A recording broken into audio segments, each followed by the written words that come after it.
Hey, everybody. This is Lee Gerstmann. I have to stay calm for this review.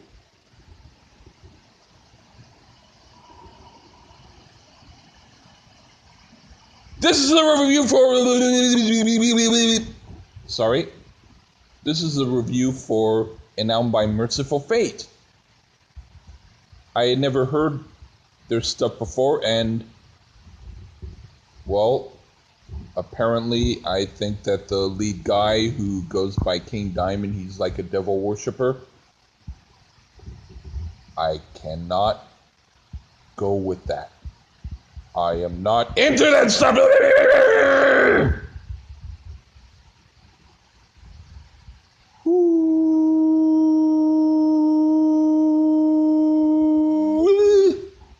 Actually, though, their first album is called Melissa. It's the first album that I heard from Mercyful Fate.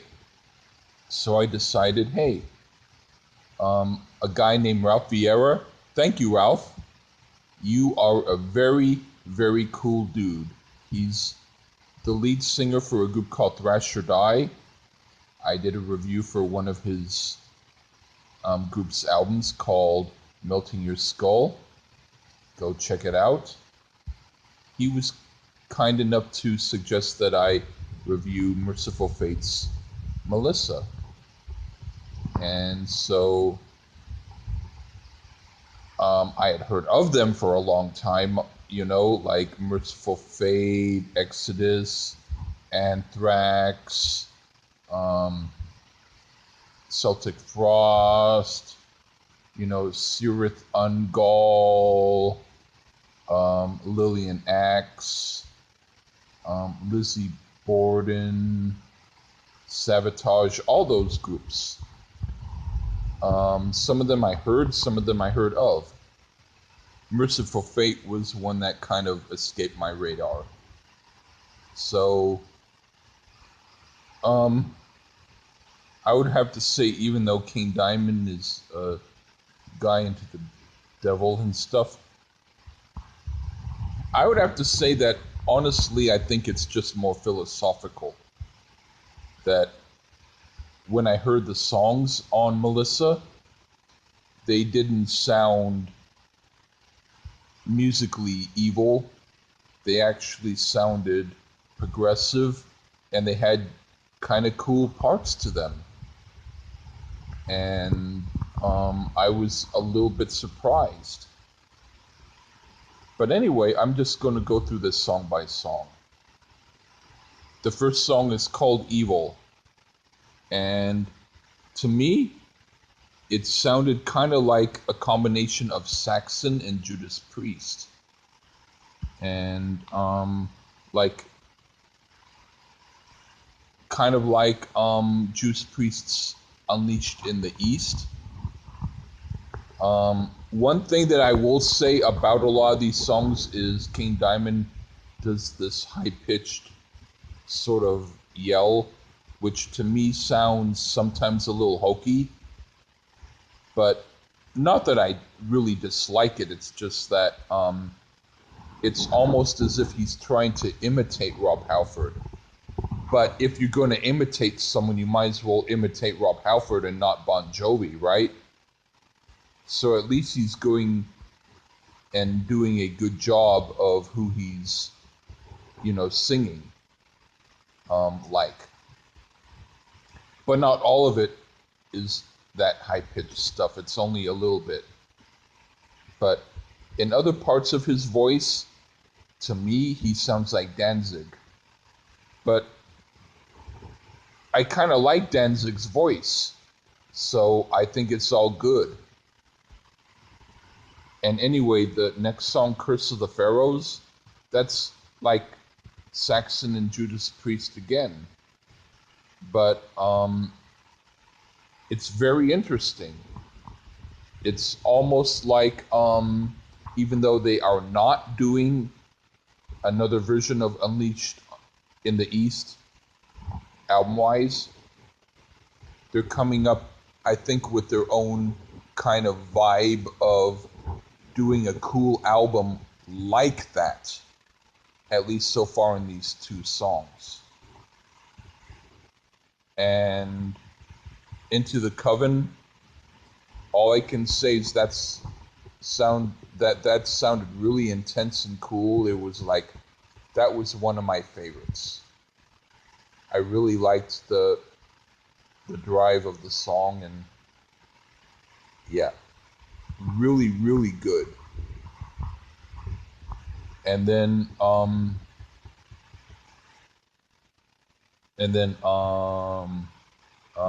At the Sound of the Demon Bell, that was kind of like a modern day Saxon to me. Or if not modern day, well, kind of modern day, even though it was not, new, but it kind of sounded like maybe a different kind of Saxon, but not at all in a bad way.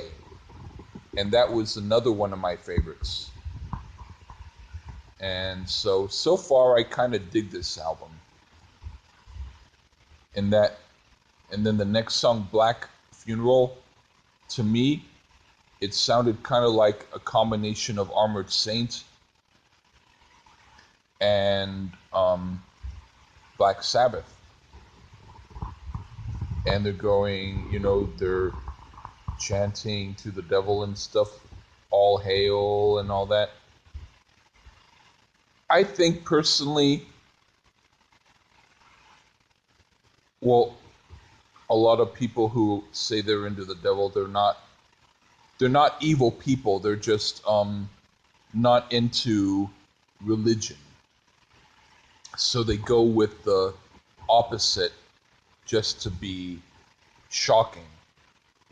But in truth, they're not really against having good things happen to their life. They're just being fucked up in their talking about it, but not fucked up as far as if you were to die, they'd probably help you with their, like, hey buddy, you need a coat or you need something to wrap up your arm to stop the bleeding. They'd help you.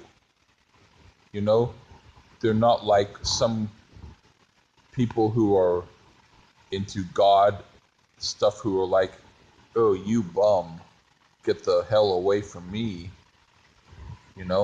So I think that King Diamond and the group would probably be decent people if you really needed the help. They're just philosophically on the dark side because they don't want to be on the pseudo good side.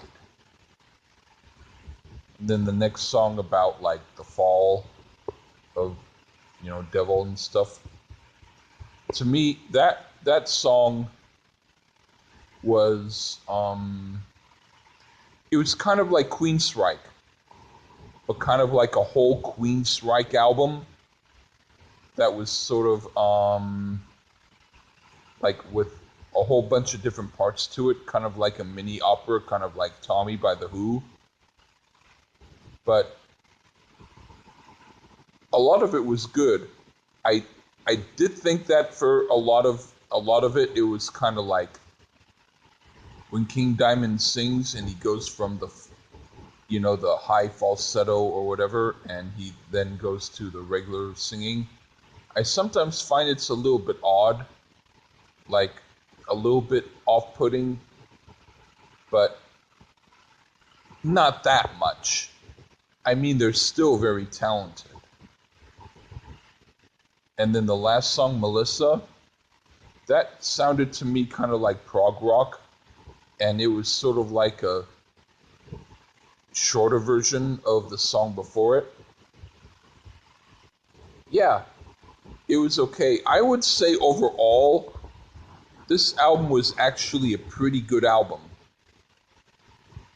I would say in some parts, I would say don't be so going back and forth as far as your, you know, like going from really fast to really slow. Maybe make shorter songs within each song to make them more, steady. But I would say overall, Mercyful Fate to me sounded kind of like an early version of Ghost. A little heavier, a little more meat in it. But generally, yeah, I would have to say that Mercyful Fate really isn't one of those really, really intense demonic bands. They actually have a singer who can sing, and they have musicians who can play really well. And surprisingly enough, I thought their music was pretty damn good. So even though I'm not really much into a lot of what they were talking about in their lyrics, I would have to say that if you can just get beyond that, they're actually just a really pretty damn good rock band. Well, anyway, I want to thank you, Ralph Vieira, for suggesting that I listen to this, and I might check out some more Mercyful Fate later. That's been my review. Cheers, everyone.